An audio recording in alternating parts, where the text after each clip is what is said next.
Part 6, May 3rd, 2022. A cool, damp air swirls through the Okanagan Valley. It has not rained yet, but the unsettled feeling of rain was carried by the cool winds. At 8 o'clock, one child was off to school, 2 homesick, and the other 3 presumably fine, though currently unknown. Today, Yerasimos and Crystal Dawn would travel to the Kootenays to pick up building materials for their new house. It was unheard of for a parole to build their own home, as material costs soared beyond anything ever thought reasonable. Only members of the inner party could build a home. Even then, they couldn't actually afford it.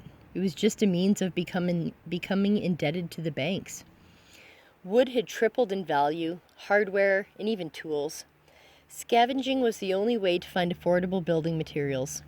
They were traveling to acquire trusses from an old airport hangar. This would serve as the greenhouse roof for their future home. Yerasimos was stirred from sleep, and it was time to go. Men had an amazing ability to wake and immediately begin their day. Women typically needed an hour at least to ready themselves. George thought women wouldn't wear makeup in the future because it created desire. Little did he know women would be controlled by it. The problem with makeup was that it became more common than sugar. It was no longer a means for a woman to dress up. For school, work, and even running errands, makeup became as necessary as the masks of COVID. Makeup disguised a person so that if seen without it, it would frighten many. Animals were cruelly tested to ensure the makeup had minimal short-term negative effects. Gender is a whole nother issue, not for today. This was equally terrible. Straight up, tear-spewing terrible. Did you know 1984 has a book within a book? Crystal had gotten to the theory and practice of oligarchical collectivism. It is difficult to express the level of anticipation Crystal felt over finding this gem. It was as though the rest of this wonderful book had been filler leading up to this one amazing part.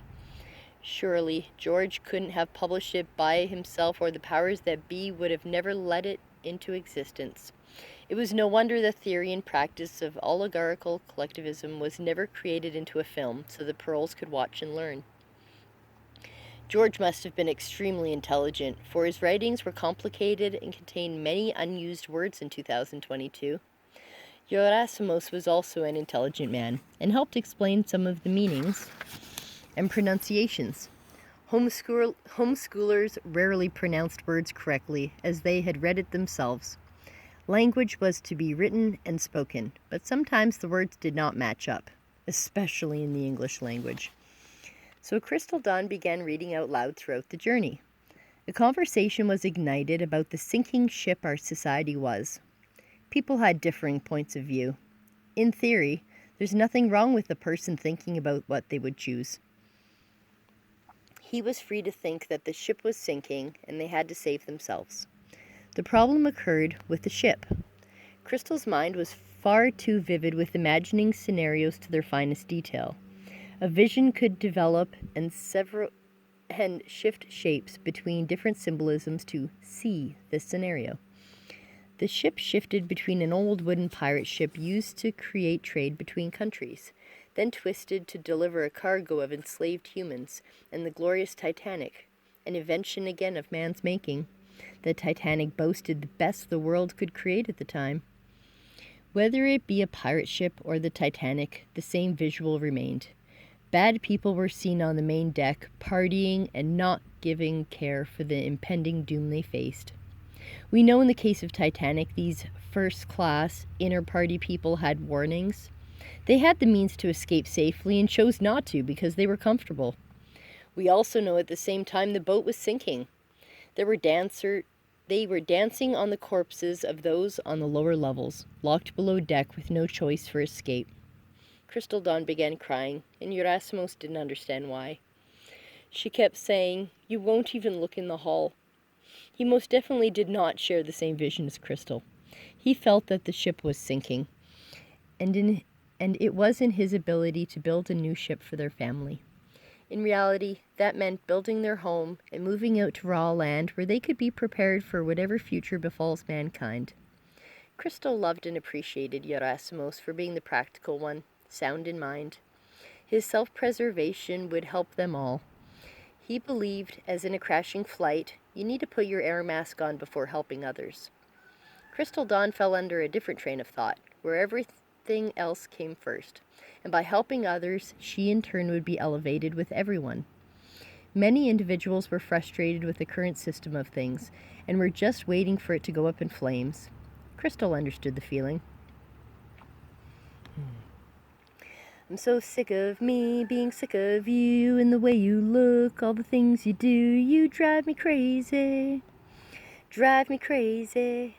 Sick of being broke, I can't pay for shit, I'm about to snap, I can't handle this, I'm going crazy.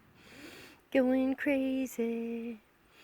If you're sick like me, there's no stopping now. Try to break it up and just let it out.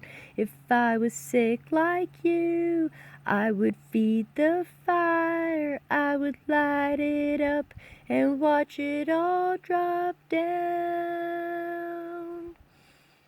Adelita's way. Sick. She was sick of it too, but the idea of letting it go up in flames or sink to the icy waters below was not an option. The hull. She had to Google the meaning as she wasn't a boat person and was entirely unsure if the hull was even the correct word. She just knew what was under the deck of the ship. Each time the old wooden safety hatch was lifted, it was the same sight. It was the vulnerable.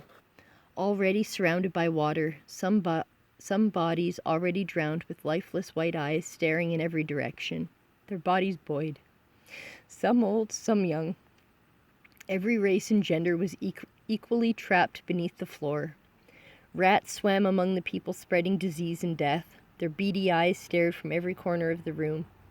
To the rats, they knew the danger, and they viewed this hull as their playground and dining room, a personal Chuck E. Cheese of sorts, complete with food and water.